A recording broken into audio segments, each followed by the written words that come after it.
Hello दोस्तों, नमस्कार। स्वागत है आप सभी का एक बार फिर से P1 मैथमेटिक्स के इस नए वीडियो में। और दोस्तों, आज के इस वीडियो में हम लोग class 9th math exercise number 4.2 के प्रश्न संख्या 3 और प्रश्न संख्या 4 को सॉल्व करेंगे। दोस्तों, इसके पहले के वीडियो में हम लोगों ने प्रश्नावली 4.2 के प्रश्न संख्या 1 और प्रश्न संख्या 2 को सॉल्व किया था। उसमें दोस्तों हमने ये सीखा था कि किसी भी दो चर वाले रैखिक समीकरण के अपरिमित रूप से हल ज्ञात किए जा सकते हैं।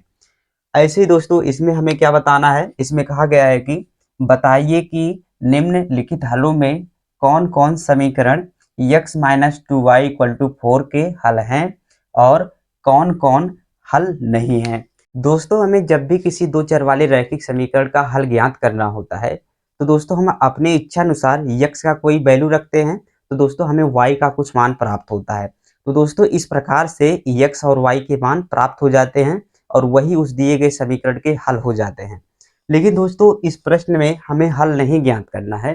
दोस्तों, इस प्रश्न में हमें कुल 5 हल दिए गए हैं और हमें ये बताना है कि पांचों हल में से कौन कौन सा हल ऐसा है जो इस दिए गए समीकरण का हल है। तो दोस्तों, जैसे यहाँ पर पहले पार्ट में दिया गया है 0,2।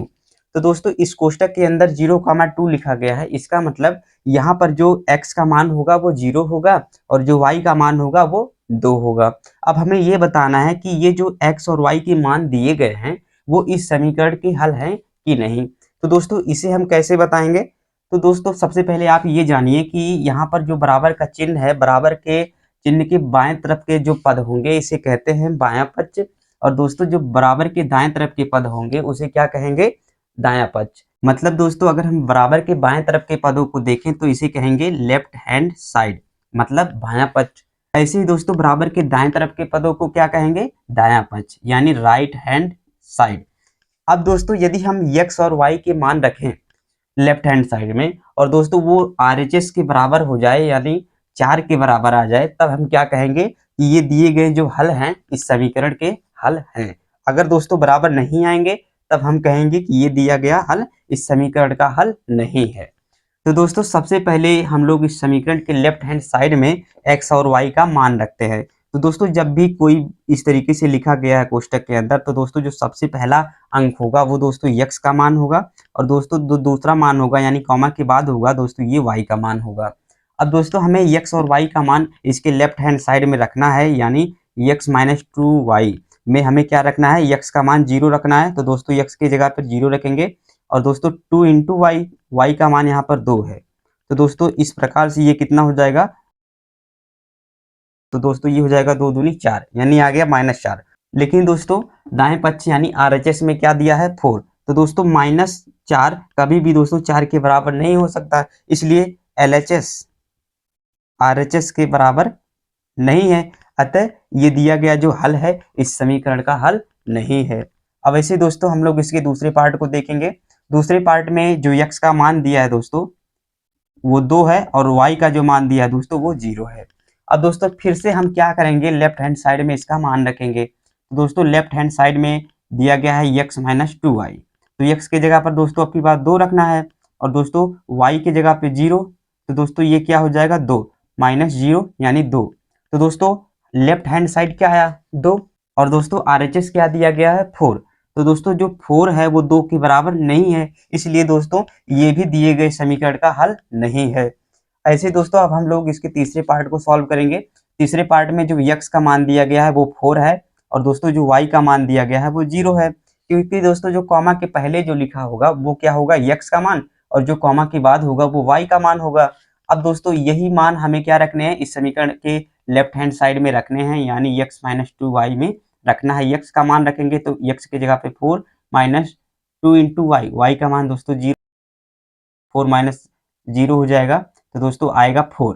और दोस्तों, हमें RHS में यानी दाएं पक्ष में क्या दिया गया था? 4। तो दोस्तों 4 के बराबर है, इसलिए दिया गया जो ये हल है तीसरा वाला दोस्तों इस समीकरण का एक हल होगा। तो दोस्तों, अब हम लोग इसके चौथे पार्ट को सॉल्व करेंगे। चौथे पार्ट में x का मान कितना दिया है दोस्तों? √2। और दोस्तों y का मान कितना दिया गया है? 4√2। अब दोस्तों, हमें x और y का मान जो है वो समीकरण के लेफ्ट हैंड साइड में रखना है। तो दोस्तों हमारा जो लेफ्ट हैंड साइड दिया गया है कितना, x माइनस का 2y। अब दोस्तों x की जगह पे सिंपली हम क्या रखेंगे, √2 माइनस 2 इंटू वाई की जगह पे दोस्तों 4√2। अब दोस्तों इसे सॉल्व कर लेंगे तो √2 माइनस 4 दूनी 8√2। अब दोस्तों 8 में से √2 को घटा देंगे तो कितना बचेगा दोस्तों, माइनस का 7√2, जो कि दोस्तों 4 के बराबर नहीं है। अतः इसमें क्या दोस्तों, LHS जो है वो RHS के बराबर नहीं है। इसलिए दोस्तों जो इसका आंसर होगा, तो इसका आंसर होगा नहीं, मतलब कि ये दिया गया जो हल है इस समीकरण का एक हल नहीं है। अब ऐसे ही दोस्तों हम लोग इसके पांचवें पार्ट को सॉल्व करेंगे। इसमें दोस्तों जो x का मान दिया गया है वो 1 है, और दोस्तों जो y का मान दिया गया है वो भी 1 है। तो दोस्तों हमें क्या करना है, x और y का मान इस समीकरण के लेफ्ट हैंड साइड में रखना है। तो दोस्तों जो लेफ्ट हैंड साइड है वो कितना है, x माइनस 2y। तो दोस्तों सिंपली x की जगह पे 1 रखेंगे, -2 इंटू वाई की जगह पे दोस्तों 1 रखेंगे। अब दोस्तों इसे सॉल्व कर लेंगे तो ये आ जाएगा माइनस का 1। और दोस्तों माइनस का 1 जो है वो 4 के इक्वल नहीं है, इसलिए दोस्तों इसका जो LHS होगा वो RHS के बराबर नहीं है। अतः दोस्तों ये जो दिया गया हल है वो इस समीकरण का हल नहीं है। तो दोस्तों जब हल तभी कहते जब ये दोनों LHS और RHS बराबर आ जाते, तो दोस्तों जो इसका आंसर होगा वो होगा नहीं। ऐसे ही दोस्तों इसमें भी इक्वल नहीं हुआ था, तो दोस्तों जो इसका आंसर होगा वो भी नहीं।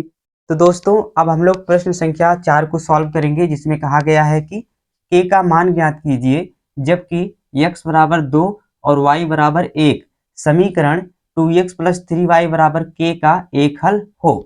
तो दोस्तों इस प्रश्न में क्या कहा गया है कि दोस्तों जो ये x और y के मान दिए गए हैं वो इस दिए गए समीकरण का एक हल है।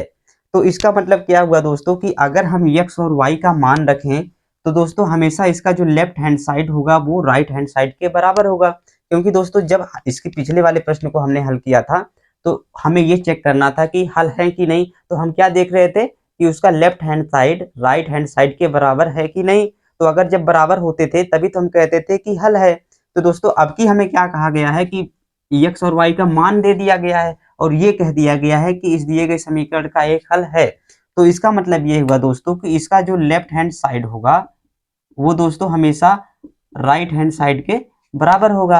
अब हमें क्या करना है दोस्तों, बस सिंपली x और y का मान रखना है और दोस्तों इसे इसके बराबर दिखा देना है, तो दोस्तों हमें k का मान मिल जाएगा।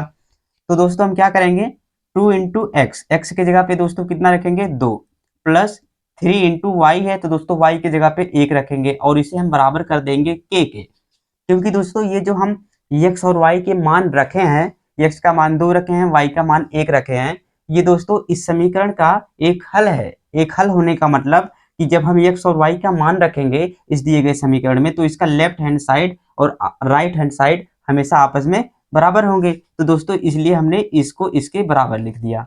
अब दोस्तों जब सॉल्व करेंगे तो 2 दूनी 4 हो जाएगा और 3 गुणे 1 ये दोस्तों 3 हो जाएगा बराबर में k। तो दोस्तों 4 प्लस 3 करेंगे तो ये हो जाएगा 7 बराबर k। यानी दोस्तों जो k का मान आया वो कितना आया 7। तो दोस्तों यही हो जाएगा k का मान।